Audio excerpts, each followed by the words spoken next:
Guys, আপনাদেরকে কিভাবে বুঝাবো আমি বুঝতেছি না। এই অনুভূতিটা যে কতটা আনন্দময় এটা কাউকে বলে বোঝানোর মতো না। আমি যেহেতু এই সময়টা পার করে আসছি, আমি কিছুটা বুঝি যে এই অনুভূতিটা কতটা আনন্দের। যখন আমরা টিকিট কাটি 3 দিন কিংবা 1 সপ্তাহ কিংবা 4 দিন সময় থাকে, এর মধ্যে যে 4 দিন পর আপনার ফ্লাইট, দেখা যাচ্ছে 4 দিন পর ফ্লাইট। এই 4টা দিন যে লাইফে এত বড় বড় দিন হয় সেটা বলার মতো না। এত বড় রাত হয়, মানে যাইতে চাই না, এরকম হাত দিয়ে ঠেলা নিয়ে যাইতে পারি না। ঠিক আছে, তো দেখা যাচ্ছে আগামীকালকে আমার ফ্লাইট। তো সেই রাত আপনি হাজার চেষ্টা করেও আপনি ঘুমাইতে পারবেন না, ঘুম ধরবেই না আপনার, ঘুমাইতে পারবেন না। সারা রাত চেষ্টা করে, হাজার চেষ্টা করে ঘুমাইতে পারবেন না, এত অনুভূতি এই রাতটার।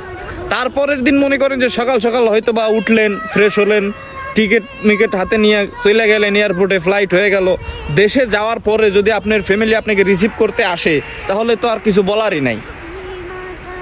যদি আপনি বিবাহিত হন, আপনার হয়তো বাচ্চা আসলো সাথে, পরিবারের সাথে, তাহলে তো মাশাআল্লাহ আর কোনো কিছু বলারই নাই। বাচ্চা কোলে নেওয়ার পরে যে একটা আনন্দ পাইবেন, আপনি মনে করবেন যে বিদেশে যে কষ্ট করছেন সব কষ্ট শেষ।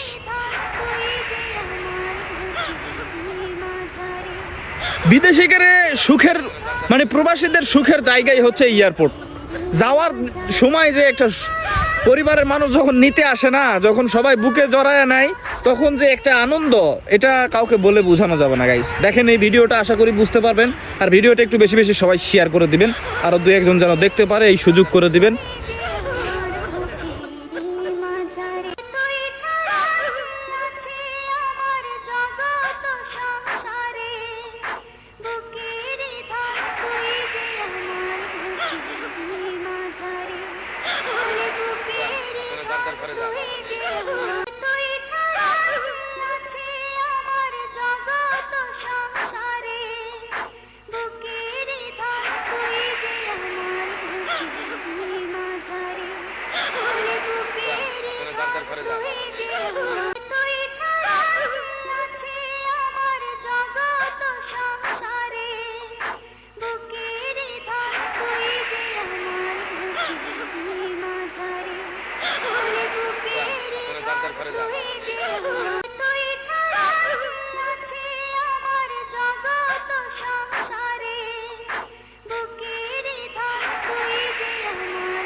করে দাও।